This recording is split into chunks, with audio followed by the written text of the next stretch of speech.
Welcome to Understanding Human Anatomy and our discussion of the perineum. This video will continue our discussion of the male perineum, especially the male urogenital triangle, and we'll start by doing a mid-sagittal section of the male pelvis. So let me start by drawing in some bony landmarks. We'll draw in a symphysis pubis here. I'll clean up my drawing a little bit.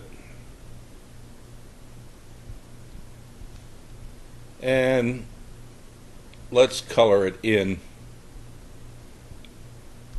with a light blue just to make it a little bit easier to see.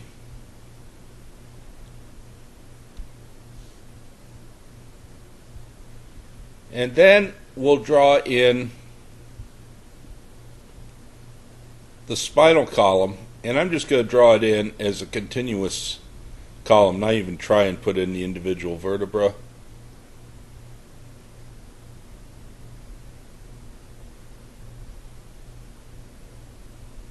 Like so.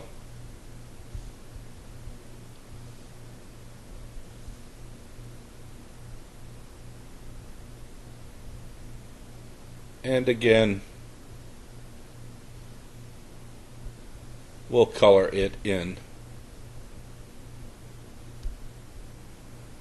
with a light blue. So we have the symphysis pubis and the spinal column, and this would be the sacrum in this area. We need to draw in the urinary bladder,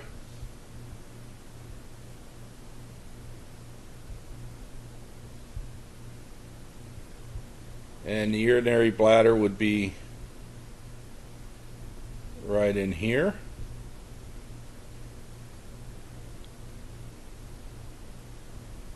And urethra.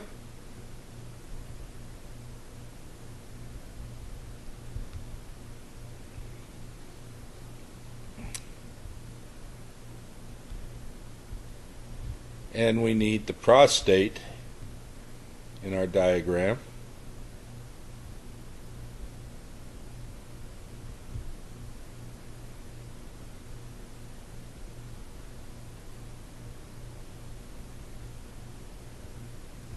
In this position, and again we'll color that in, make it easy to see. We'll also sketch in part of the digestive tract, and it'll be part of the sigmoid colon and rectum.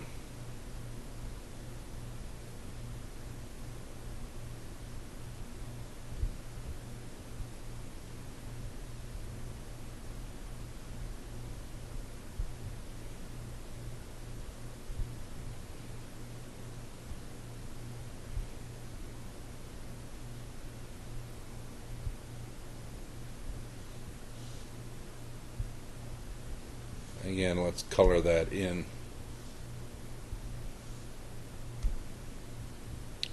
Like so. Now, we'll sketch in the muscles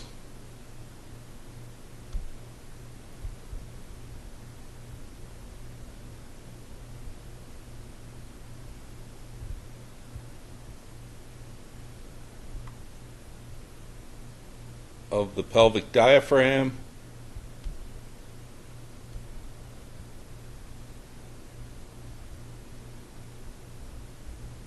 and of the urogenital diaphragm.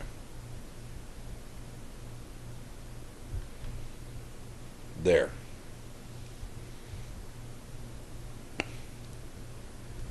And we'll need to include the peritoneum. We'll sketch in here the peritoneum.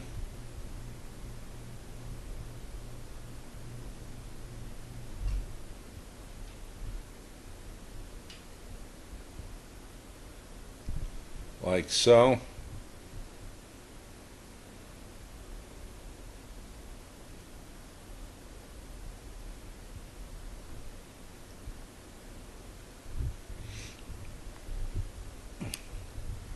And we find that there is a pouch in the peritoneum in the male between the rectum and the urinary bladder, and that's the rectovesicular pouch. So let me put some labels into the diagram.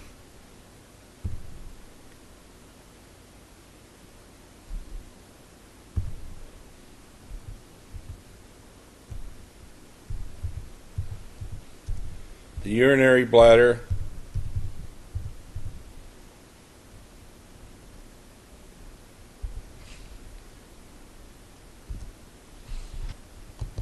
we'll use a P for the prostate,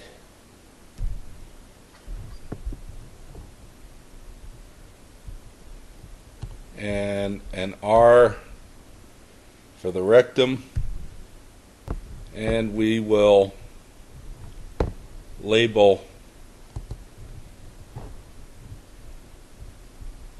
the peritoneal pouch, which is the rectovesicular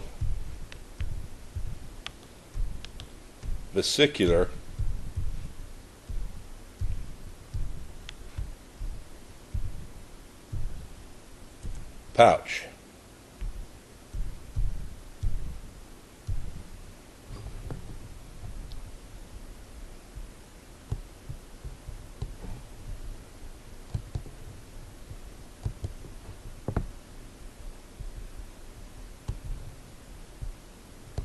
And that is that pouch between the urinary bladder and the rectum.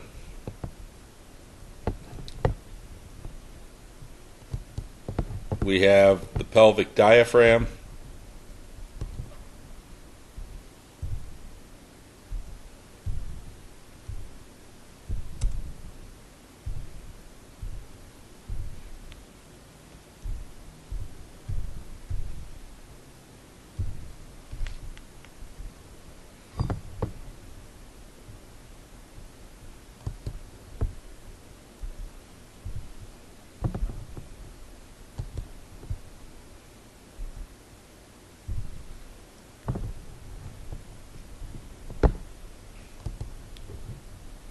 we'll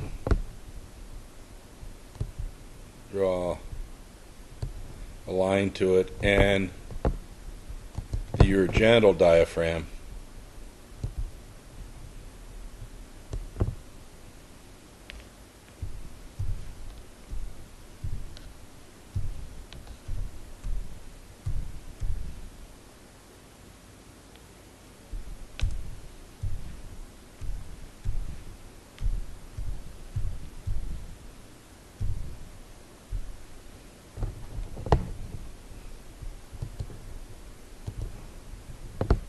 And remember that the urogenital diaphragm is only in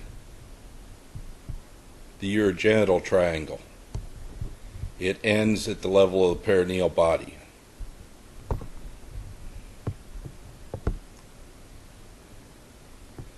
Now, I want to draw in the bulb, and so to do that,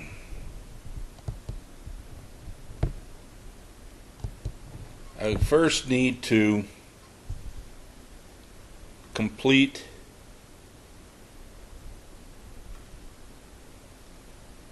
the male urethra,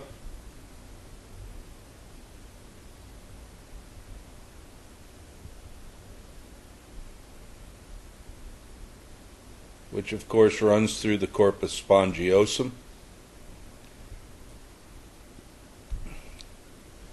And then using the same color as I used in the last diagram, we have the bulb, and the bulb continues out into the shaft of the penis as the corpus spongiosum and expands to become the glands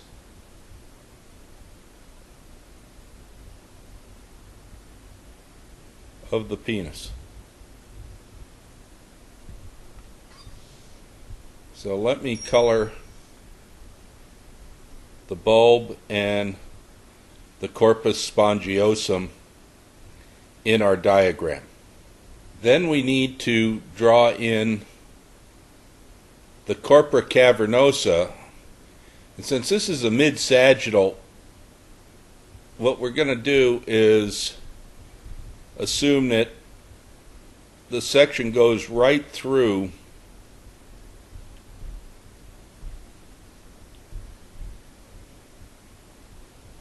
where the two corpora cavernosa come together.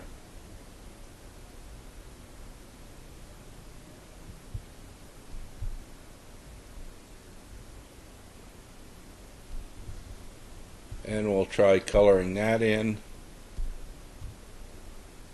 like so.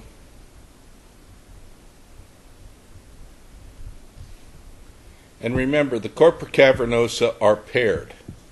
So again, it's time for some labels.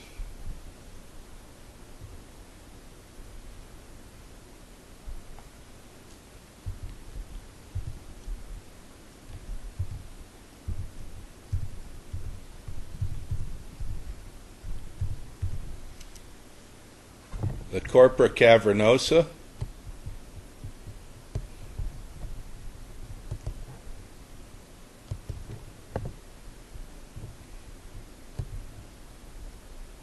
just here, the glands of the penis,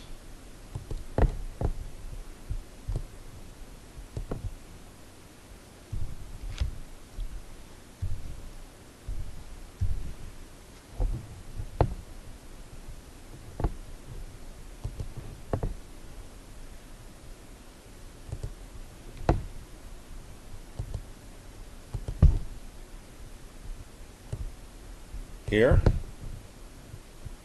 the corpus spongiosum,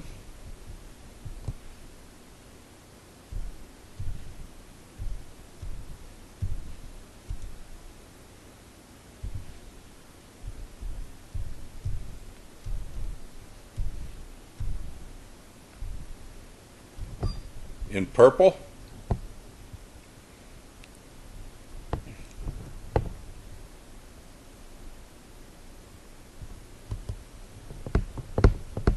the bulb,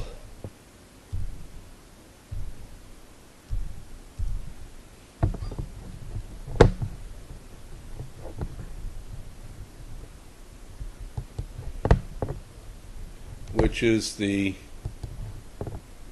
proximal part of the corpus spongiosum, and then the urethra,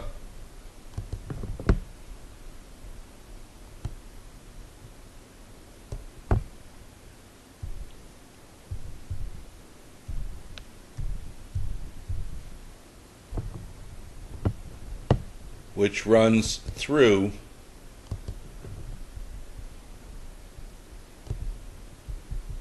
the corpus spongiosum and opens onto the tip of the glands. Now, at this point, I want to look at a cross-section through the penis. So the next slide will make that diagram. And we're going to start by just drawing a circle to represent the outside of the penis.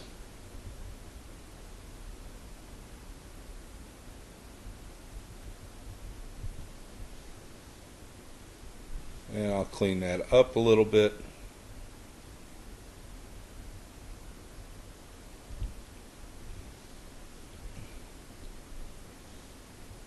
And then we need to draw in the corpora cavernosa,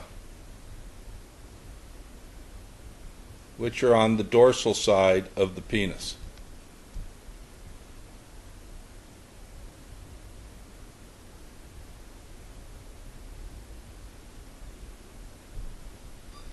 And the corpora cavernosa each have a central artery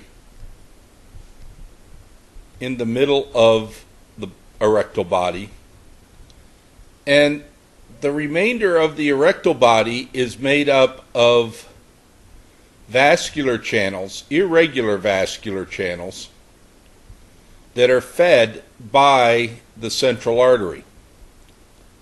So let me sketch in these vascular channels.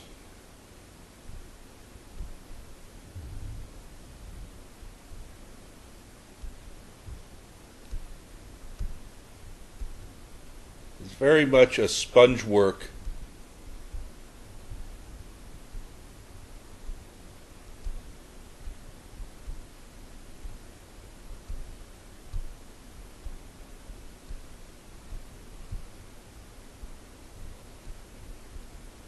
And in fact, when you look at erectile tissue close up, it does have the appearance of a sponge.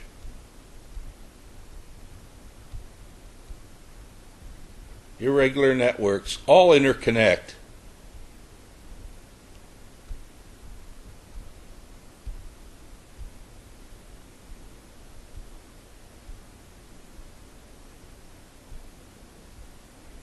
And again, they are fed by the central artery. The veins drain through the wall.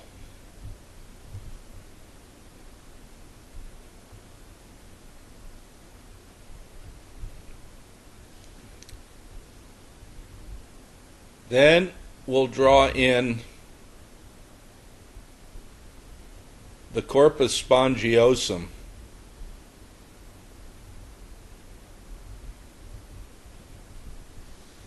And again, this is erectile tissue.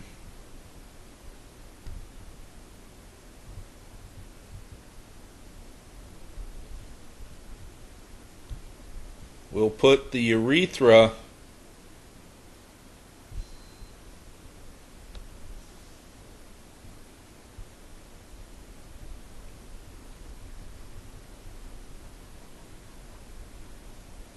in the center. And again,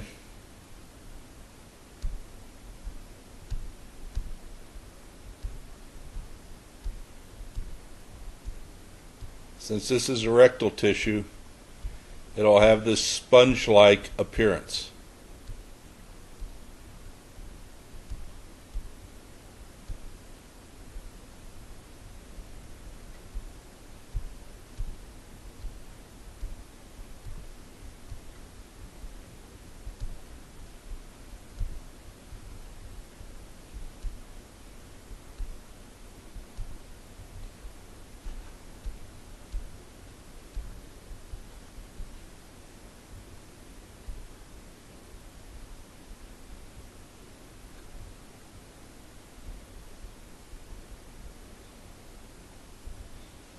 Like so. Now, we'll also have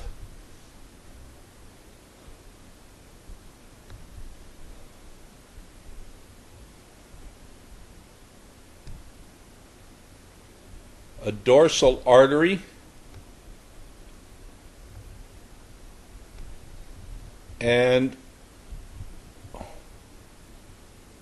we'll have some dorsal veins on the shaft of the penis.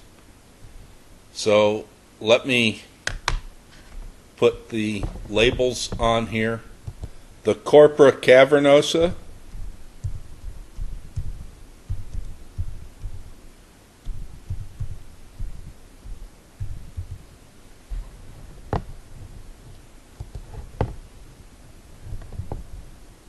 And I will draw a line to each of them.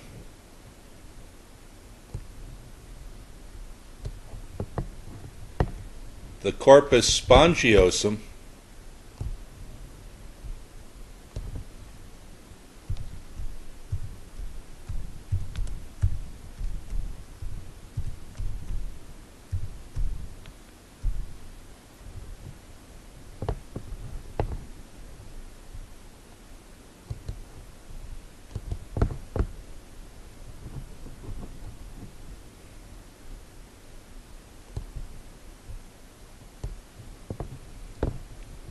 and the urethra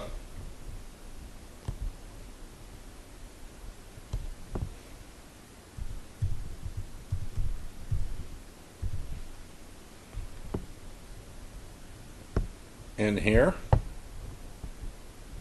and then the dorsal artery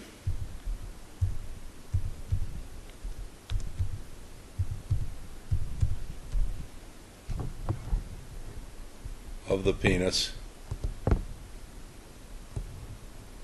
here. Now, the mechanism of erectile tissue becoming erect, or of the penis becoming erect. And we'll look at that in the next slide. If we look at an erectile body, it has a fairly thick wall that's made up of tough connective tissue proper. And as we said, it has an artery in the center. It is divided up into a sponge-like pattern.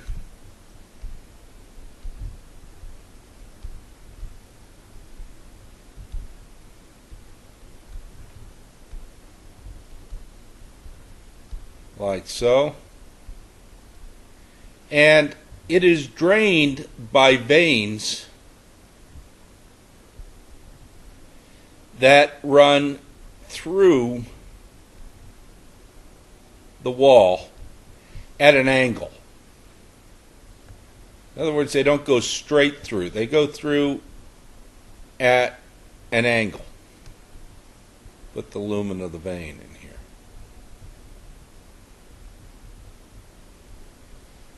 Now, when the erectile tissue is stimulated to become erect, when there's sexual arousal, what will happen is the central artery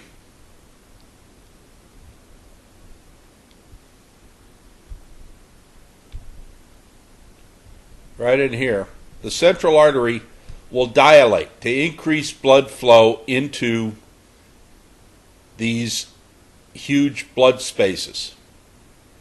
And as this increased blood flow occurs, the erectile body will start to become turgid because of all the blood flowing in. As that happens, it will act to clamp down on these veins passing obliquely through the wall, so that as the flow of blood coming into the erectile tissue is increased, its drainage is decreased at the same time, so that this tissue becomes engorged with blood, and that produces the erection. When the erection is no longer needed, when the penis will relax, the central artery will constrict to limit the amount of blood getting into the tissue, and then the venous drainage starts to catch up and surpass the inflow, so that the erectile body is then drained of blood, and the penis is then flaccid. Now, we have one more thing to look at in the next slide. Now, I've returned to the slide that we began this discussion with, and I'm going to draw in some fascia. And there'll be, of course, fascia around the penis. And the fascia around the penis merges with the abdominal fascia. And in the perineum, it will merge with Colles fascia. But then the fascia will dip down into the scrotum.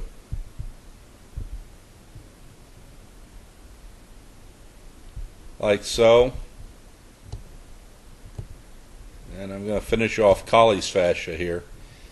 And the fascia of the scrotum is called the Dartos fascia. So again, let me put in some labels.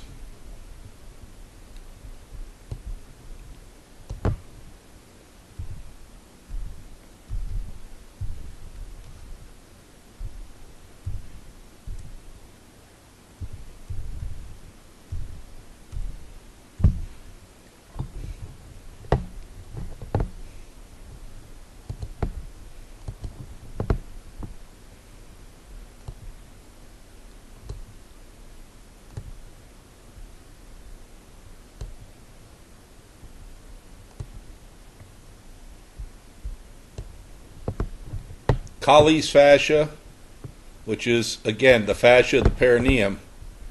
But the fascia of the scrotum is known as the Dartos fascia.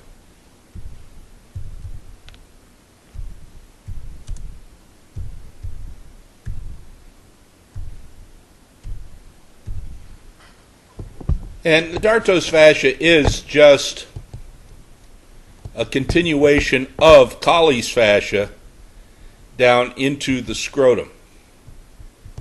And of course, the scrotum is where we find the testis. The testes are down here in the scrotum, and they're down here because to function properly, the testes has to be 2 degrees Celsius cooler than body temperature, so no more than 35 degrees Celsius for the testes. And being slung under the abdomen, outside of the abdominal cavity, allows the testes to be this cooler temperature. So this concludes our discussion of the male perineum. We will, in the next video, begin a discussion of the female perineum, specifically the female urogenital triangle. Thank you for your attention.